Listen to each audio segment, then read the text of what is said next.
Hindi talaga pwede umulan tubig sa pagkukuha. Kailangan talaga magtutubig. Hindi talaga narosobra sa tubig. Pinapakit na yan eh.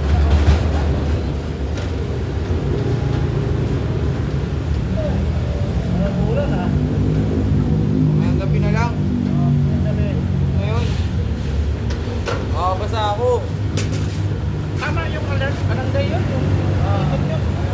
Barangay yun, di ba?